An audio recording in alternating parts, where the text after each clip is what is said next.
अब महाराज उसी समय भगवान विष्णु आ गए, सबने भगवान की स्तुति की। भगवान विष्णु ने सबको समझाया कि मुझ में, ब्रह्मा जी में और भगवान विष्णु में कोई भेद ना है। शिवद्रोही मम दास कहावा, सोनर सपने हो मोहि न भावा। भगवान कह रहे हैं कि जो शिव जी से द्रोह कहे और कहे कि वह मेरा भक्त है, ये हो ही नहीं सकता। अब यहाँ पर जो है मनु जी की पुत्रियों के वंश का विश्राम हुआ। अब मनु जी के महाराज दो पुत्र हुए, प्रियव्रत और उत्तानपाद। प्रियव्रत जी तो जो है नारद जी से उपदेश लेकर भजन करने के लिए चले गए और उत्तानपाद ने राज्य संभाला।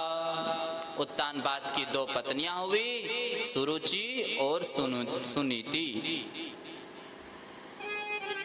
सुरुचि के उत्तम हुए और सुनीति जी के ध्रुव जी हुए। महाराज उत्तानपाद सुरुचि से प्रेम करते थे और सुनीति से प्रेम नहीं करते थे। सुनीति जो थी वहां दासी की तरह अपना जीवन यापन कर रही थी।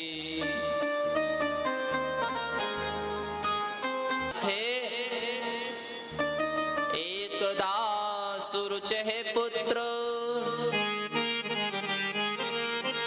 मंकमारोप्य लालयन्, उत्तमं नानुरोक्षन्तं ध्रुवं राजाभ्यनन्दत। एक बार जो उत्तानपाद की सुरुचि के पुत्र उत्तम की गोद में लेकर लाड़ कर रहे थे। उत्तानपाद जो थे वहां उत्तम को गोद में बिठाकर लाड़ कर रहे थे।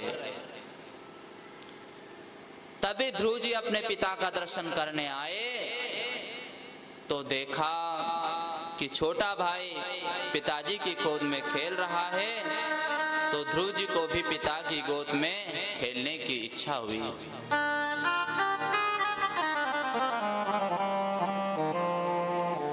ध्रुव जी उत्तानपाद जी की गोद में बैठने लग गए तो वहीं पर सुरुचि भी थी।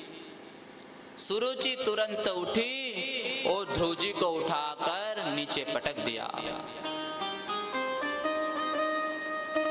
और बोली कि तूने अभागिन के गर्भ से जन्म लिया है, इसलिए महाराज की गोद में बैठने का अधिकारी तू नहीं है।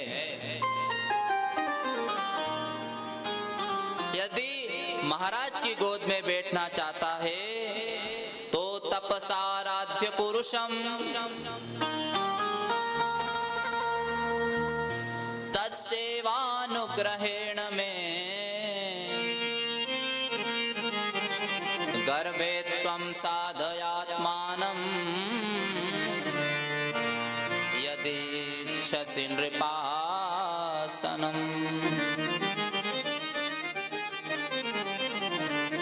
सुरुचि कह रही है कि यदि महाराज की गोद में बैठना चाहता है तो जा और भगवान का भजन कर।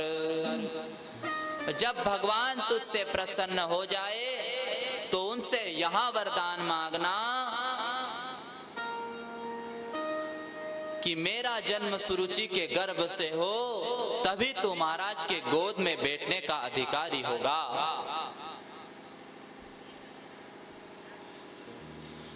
अब देखिए, मनुष्य का जब अभिमान बढ़ जाता है तो वहां क्या क्या करने लग जाता है।